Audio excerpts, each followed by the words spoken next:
Iriribom, iriribom, iriribom, iriribom, iriribom, iriribom, iriribom, iriribom, iriribom, iriribom, iriribom, iriribom, iriribom, iriribom.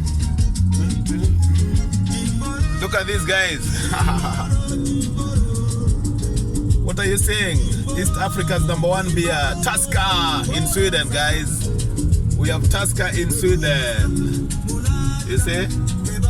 Tusker.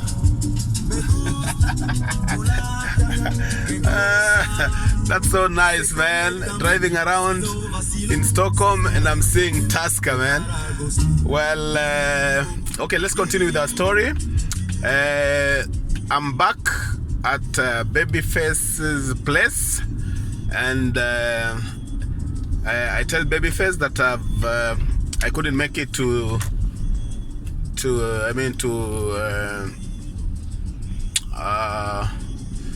sorry guys, sorry, I have to concentrate here a bit. Now which way should I follow? Let me take this one.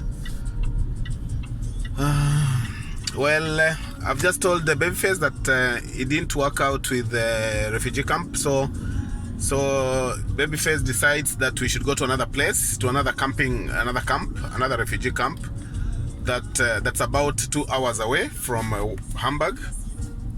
So we actually board the train to a place called Itzehoe. Okay, so after 2 hours we're in Itzehoe. And some names I can't forget, man.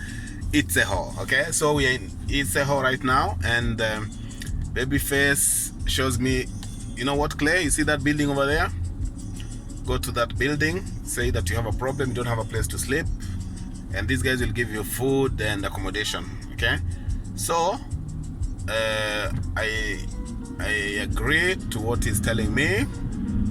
I'm desperate, guys, so anything Babyface says goes through. Okay, so I check in, I go into this building that's a refugee camp in Itzehoe, and I tell them my problems. I have no place to sleep, and they then give me a place actually to sleep. They give me food vouchers vouchers that you use to eat, you know, and then they do some medical checkup to see if I'm okay, and I'm 100% okay. Okay, so after that I spend a week at the camp, okay, without seeing Babyface since he went back to Hamburg. So at the camp, after 1 week, actually after 10 days or 1 week, Babyface comes back to say hello to me. He comes back to me and says hello, and gives me like $100. He's like, okay, how have you been? I'm good. Just came to say hello to see how you're going. I mean, how you're faring and how everything is. So I really appreciate it, actually. I mean, for someone just to give you $50 in the beginning and then to give you $100 again, that means he's somebody who you should trust and who you should appreciate, you know. So I really appreciated this guy. So he says he'll be back again after 2 more weeks, and then I'm like, no, but I can come after 1 week to come and say hello to you too while I'm picking up my passport. Okay, so he says okay, and he says goodbye. So I remain at the camp for the next 10 days or a week. And then, let me just stop here so that I can talk to you guys a bit. I need some concentration, guys. I need some concentration. This is Stockholm, as you can see over there. Then we have Systembolaget. That's where we buy alcohol. You cannot find alcohol anywhere else apart from the Systembolaget.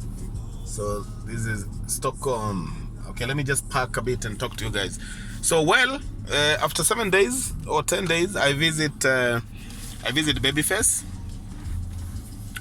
I go to his place and I knock the door. And who opens the door? The sister opens the door. And she's crying. I'm like, who are you? She's like, I'm Babyface's sister. And why are you crying? Oh, Babyface has left. He has stolen my passport. She meant hers. She took her passports and my passport too, you know. Then I was like, are you serious? Yeah, Babyface just left with my... I came to pick up... She was like, I came to pick up my passport from Frankfurt, and when I came, I can't find Babyface. So I'm sure he has taken off with my passport, and maybe yours too. I was like, what? Okay. Then I was like, okay, no, what do I do? I decided, okay, now it's time to start my life. I have a place to stay. My passport is gone.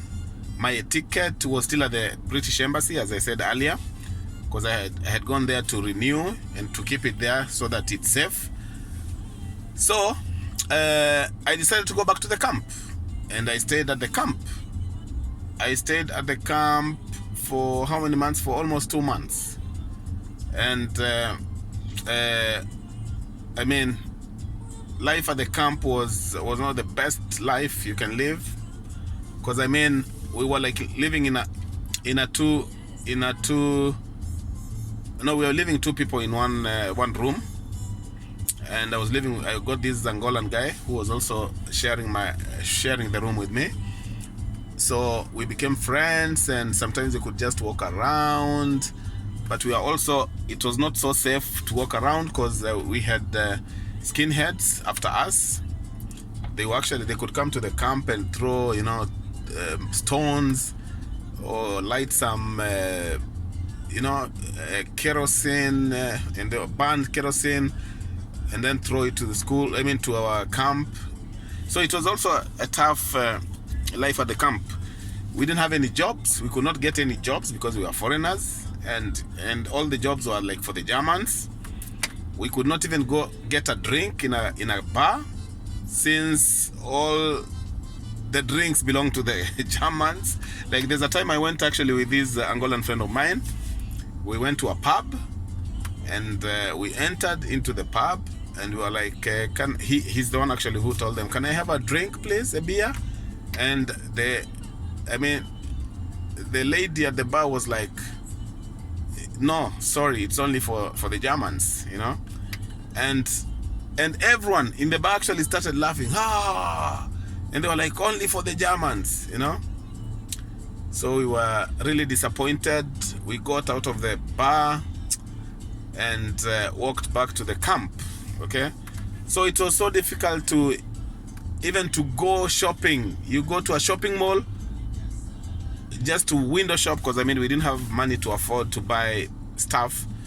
But inside the shopping mall, they're like, following you. They're just behind you, following you, watching your back, pretending they're buying things. They're arranging, they're arranging the stuff in the shop, but they were actually following us, So it was a tough time, very tough time. Okay, so we went back to the camp, and we stayed there for maybe a month. No job, no nothing. We were just eating at the camp. We were getting some weekly payments, and then, so this friend of mine, the Angolan guy, comes and tells me, oh, Clay, we got a job. I was like, where? We got a job somewhere away from here, and it will be like 2 hours walk, or we can get some bicycles, then we can just ride, and it will take like maybe 1 hour 20 minutes by bicycle. So I was like, okay, we can go and have a look. Okay, and then I asked him, when do we start? He was like, we can start anytime, according to the owner of the place. So we actually decided to start the next day. Okay, so the next morning we woke up and started walking to this place, which was like 2 hours walk. And while we were walking, cars would pass by, and with screams, people shouting from the windows, Schwarzenegger, every other car that passed, somebody could scream Schwarzenegger. So Schwarzenegger means niggers or something. So, well, we just kept walking, and after 2 hours we reached our workplace, and it wasn't easy. And so we arrived. When we arrived, we found out that actually this place belonged to, it was like a ranch, a small ranch, not very big, but it belonged to a German wife who was married to a Ghanaian guy. Okay, so this Ghanaian guy used to sell hooves, cow hooves, cow hooves, where you in Swahili we say miguu za ng'ombe. So the hooves, where you remove even the is it the cap from the leg or something. So he used to sell cow hooves, and our job was actually to prepare these hooves. He had so many hooves, like 1,000 hooves, and our job was to burn the hooves, remove the shoe. I don't know if I can call it the shoe, but the shoe, and then scratch the skin of the hoof.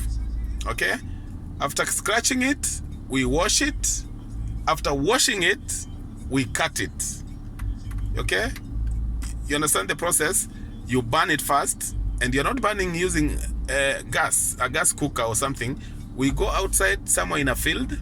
We start a small fire like we do in Africa actually, and then we start burning. We have like 500 hooves, cow hooves, all hooves, 500 cow hooves. So imagine you start with one hoof or hoof, whatever it is, you burn it, okay, and then after burning it, you put it aside.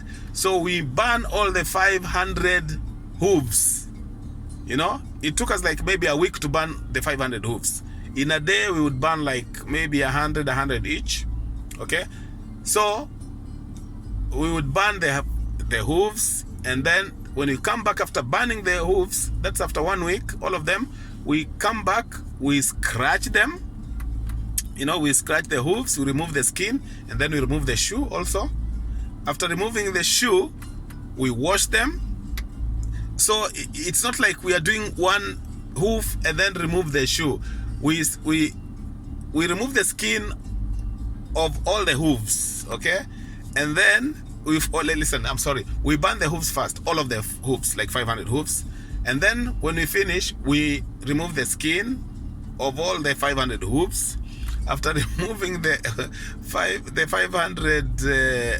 removing the skin of the 500 hooves, we remove the shoe of the 500 hooves, and then after that, we wash them, all 500 hooves. And then after washing them, we cut them into into 3 pieces.